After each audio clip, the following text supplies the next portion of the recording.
Kurtz. It's my pleasure to talk to you today from the University of California, Merced. I'll be talking today about, will the energy transition drive solar, or will solar drive the energy transition? The data I'm going to show you are very centric to California, but I think it's actually an opportunity, even if you're from all other parts of the world, that California is a leading example of how adopting a new energy system can help accelerate our movement toward the energy transition. So I'll start today by talking about how solar has been an amazing success story and ask the question of, will batteries be next? California is an example of where we can go. Solar electricity is now more than 27% of the electricity generated in California on an annual basis. And the electricity from the batteries sometimes now exceeds electricity from natural gas.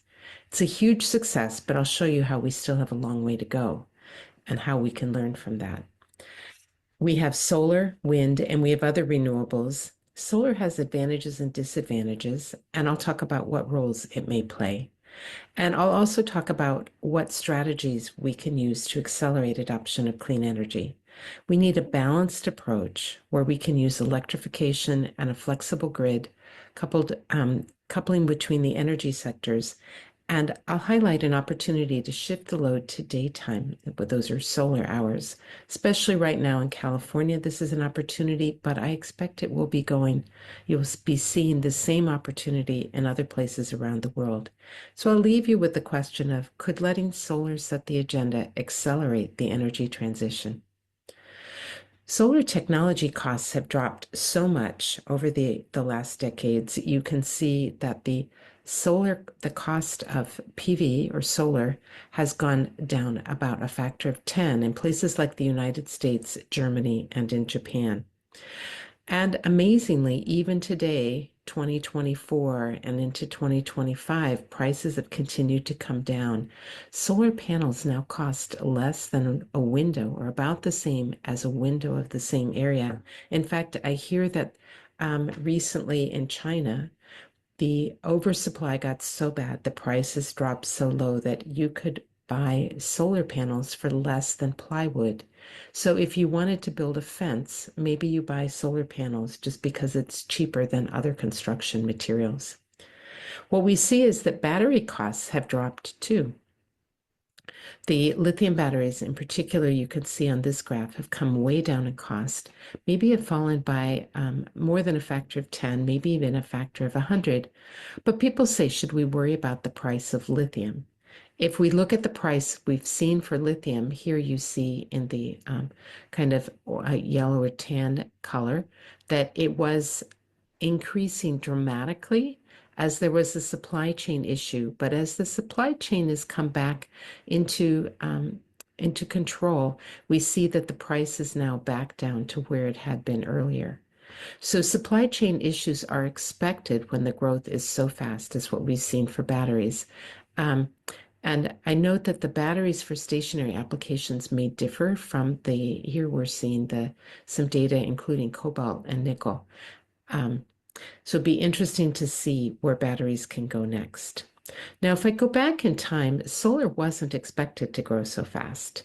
Here you can see the projections in 2002 compared with the actual growth, and the projections began to catch up. But what we see is that even the most optimistic projections often have been pessimistic.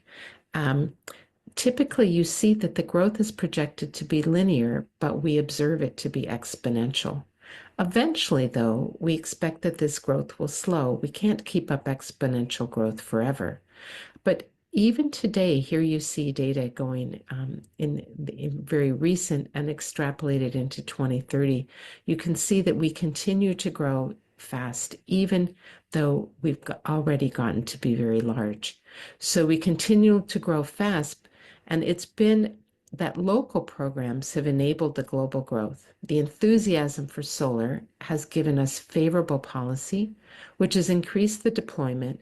Then that's lowered costs, which gives us more enthusiasm, and which then takes us on this general loop as we get we grow faster and faster. So this is a positive feedback mechanism that we're looking for. What grows faster than solar? I just mentioned how batteries have been coming down in price. While solar has typically been doubling every 2 years, recently in the US, the battery storage has doubled in a single year. You can see in 2023 how it doubled effectively, and then again in 2024, it almost doubled again. So the batteries have been growing really, really fast. Can they get even cheaper? Today, lithium batteries dominate the storage markets, but there are many other technologies that are being developed. I wonder if they will be able to catch and pass the lithium batteries by being even lower in cost. Here we have ESS, which is an iron flow battery, is an example. There are dozens more. And what you see is that many of these new storage technologies are being packaged in these large storage containers. This makes it simple. You ship this entire container, then you very quickly install it, and you have a working system. Just a very easy way to scale up your storage capability. So looking now more at the electricity generation, here we have the fraction of the electricity generation in California that was from solar. You can see that the monthly data go up and down depending upon whether we're in the summer or the winter. If we take the annual fraction, we can see that it's been growing fairly steadily, and we're now getting up at about 27% of the electricity being from solar. What that's enabled is that during the day, you can see here we have the renewable electricity generation. Some of it is from wind, but much of it is from solar when the sun comes up in the morning, and then when it sets, the fraction of electricity coming from renewables is going down quite a lot. What you'll see now is that batteries have been installed in California in a big way. We now have enough batteries almost to deliver maybe half of the electricity that's needed to run California at some hours. So what you see happens is that the batteries charge during the day, and then they discharge when the sun sets to meet this peak demand. It used to be that this peak demand at the end of the day would be met by natural gas, and so they would have to ramp up the natural gas to meet that. But now, on days like this one, natural gas can ramp up and then be at a fairly constant generation rate all through the night, and the batteries then are used for that peaking power. This is very helpful, and it's sometimes during the day we see that the batteries are putting more electricity onto the grid than the natural gas and all the other technologies as well. Now, on the other hand, there are some days when we're nowhere near that. So this is a later day in September when the demand for electricity is much higher to meet the air conditioning loads. And you can see now that the natural gas dwarfs the batteries, but that the batteries still help to meet some of that peak demand at the end of the day. Note, Texas now has more solar than California, but also has more demand. So it's interesting to see what's happening in California as an example, but we expect Texas is going to be seeing the same sort of effect soon as well. But where do we go from here? We still have a long way to go, and we need to accelerate that if we'd like to see this transition happen faster. In the United States, we currently have, actually this slide is older data, we currently have more than 2 terawatts of solar projects proposed.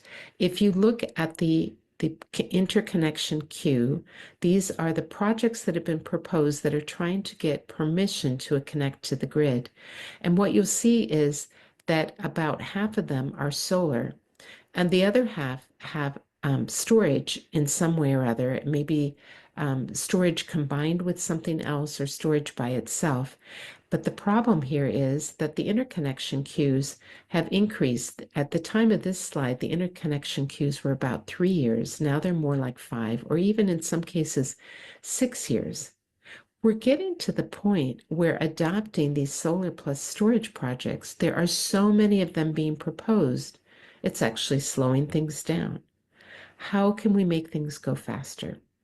Here you see the trajectories, the world electricity generation, and the capacity, how much electricity generating capacity is there. And you see that solar has now surpassed both wind and hydropower in terms of the capacity that's out there.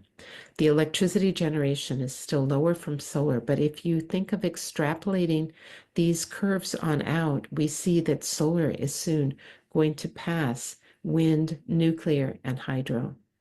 This is really phenomenal development. Here you can see it from another perspective about how solar is now dominating the new additions, and how solar dominates. I just showed you the data, how it's dominating the interconnection queues in the US and in also many other countries around the world. So why is this, and will other technologies increase the market share? Here I'd like to compare solar and wind, about why solar is growing faster than wind.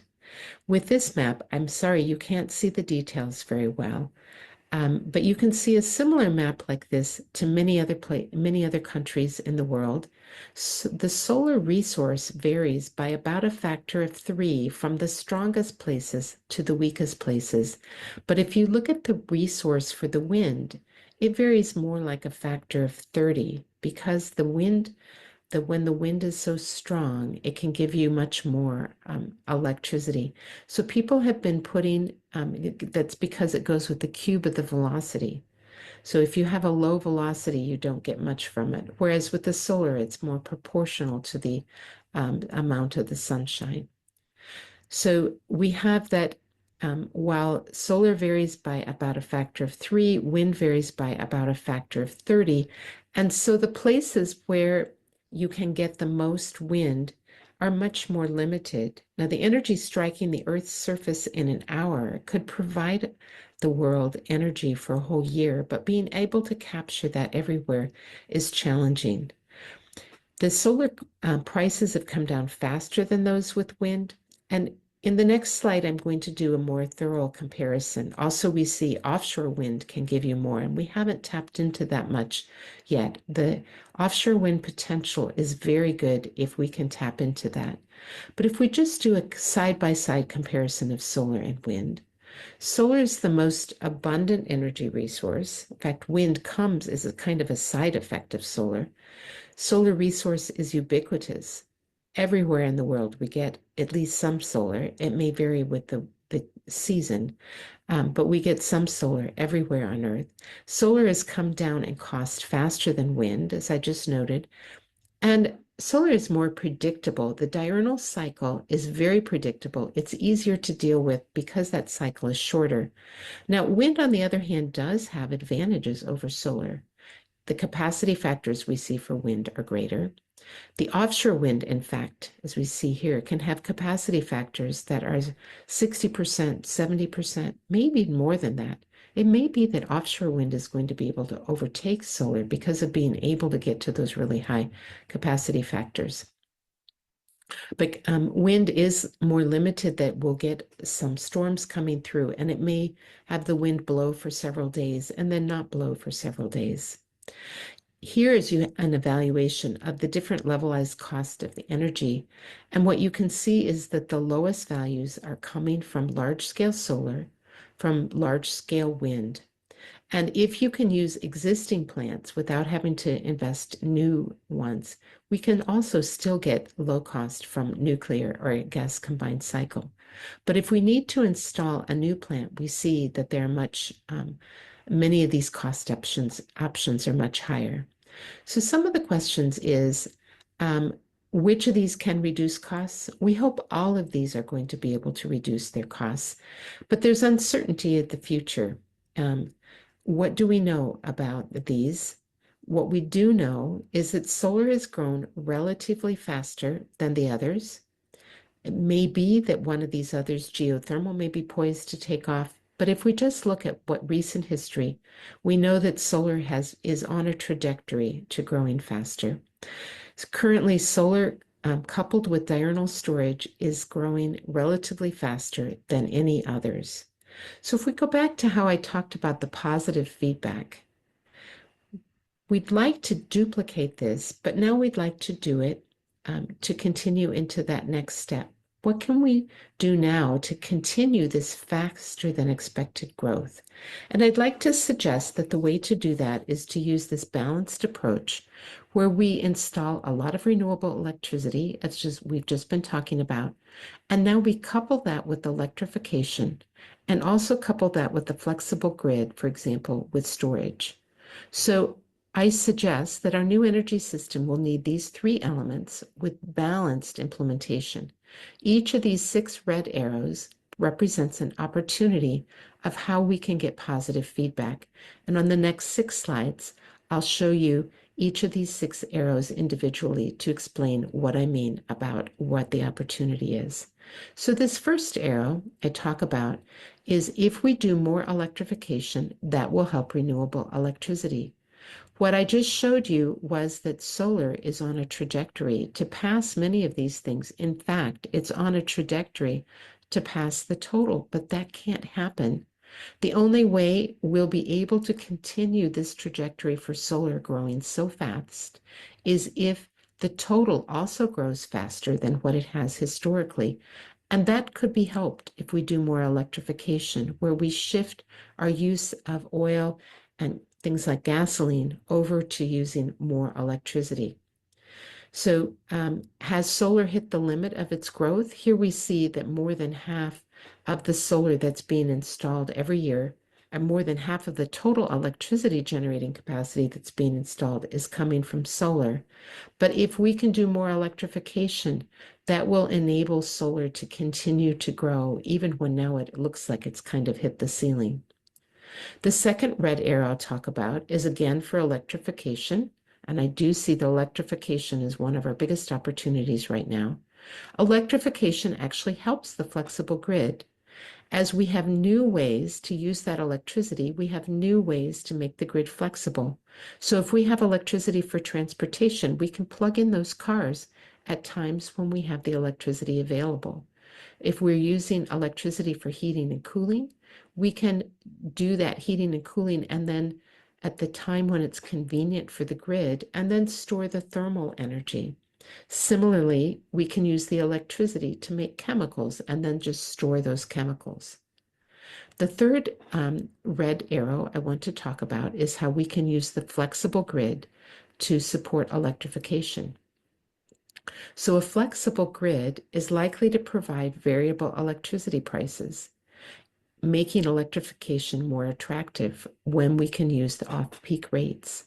So at times when the electricity rates, and sometimes in California, the electricity rates go negative because we have more solar electricity than we have demand for that electricity, that makes it very attractive to use that electricity to charge vehicles, to do thermal heat using heat pumps. Think of what innovations could you look at if you have free electricity? Maybe not 100% of the time, but some fraction of the day, if you have free electricity, what could you do with it? And that can support the electrification. Also, if we have more renewable electricity, that can also support electrification because that can reduce the prices, especially during those hours of day when we're oversupplying the grid. That means electrification is much more attractive if the electricity prices are low. So then the fifth arrow is if we have more renewable electricity, that also can help the flexible grid. So this graph that I just showed you is an excellent example here. Because we have so much solar electricity on the grid, it's made the demand for batteries be a really useful one. So we now have all these batteries that can charge during the day, and then they can be discharged during that peak demand time as the sun sets, which is a difficult time for the natural gas to turn on. Finally, the sixth arrow, if we have a more flexible grid, say with more storage, that also helps renewable electricity. Having more batteries means that we can put more solar on during the day. If we didn't have these batteries here, we would just be throwing away all that electricity. And so having more batteries, more of the flexible grid, helps us to continue the growth of solar. So what I'm suggesting here is that we can do this positive feedback loop by now increasing the elements here with these three elements in a balanced way using these 6 red arrows. We can continue this faster than expected growth that we've observed for solar. Now we can do that for our entire energy system. But we have to make sure that we don't just focus on the renewable electricity. We also need to focus on the electrification and the flexible grid, as in storage, at the same time. So these positive feedback loops can accelerate change. What are examples of actions we should take right now? So an example here is how electrification can reduce our energy use quickly. An electric vehicle is more efficient than an internal combustion engine by maybe about a factor of 3. There are also many opportunities for big loads when we innovate between the energy sectors. That includes transportation, heat, and chemicals. I would suggest right now that our highest priority is to keep the cost of clean electricity low. When clean energy is the lowest cost option, then there'll be no debate about it. Everybody will want to adopt it, and that will help the electrification. So an example here in California is that we can put solar over parking lots. If we put solar over parking lots, it provides electricity where and when it's needed to be able to charge electric vehicles. One estimate here is that we could have 26 gigawatts of solar parking lots in California. That's an equivalent about to the total demand for electricity on a typical day in California. I think an opportunity we may be missing is we've been working really hard on installing electric vehicle charging that's quick, like a level 2 or fast charging.